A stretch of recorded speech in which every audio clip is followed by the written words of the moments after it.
প্রিয় দেশবাসী, কোরবানির পশুর চামড়া থেকে অর্জিত আয়ে আমার আপনার দরিদ্র আত্মীয় পরিজন, প্রান্তিক জনগোষ্ঠী ও দেশের লক্ষ লক্ষ মাদ্রাসা শিক্ষার্থী উপকৃত হয়।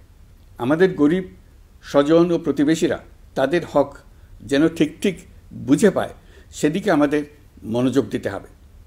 তবেই এই উৎসবটি হয়ে উঠবে ধনী গরিব সকলেরই উৎসব।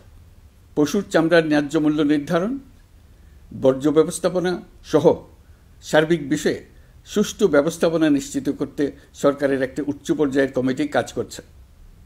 একটি কন্ট্রোল রুমও খোলা হয়েছে। কোরবানির চামড়া সংক্রান্ত যে কোনো সমস্যা, অভিযোগ ও পরামর্শ এই হটলাইনের নম্বরে ফোন করে নেওয়া যাবে। আমরা এই বছর কোরবানির পশুর চামড়া সংরক্ষণে 30,000 টন লবণ বিনামূল্যে সরবরাহ করেছি।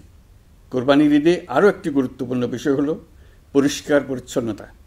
আমি দেশবাসীর প্রতি আকুল আহ্বান জানাই, আপনারা সকলে পরিবেশ পরিচ্ছন্ন রাখতে সমবেতভাবে এগিয়ে আসবেন।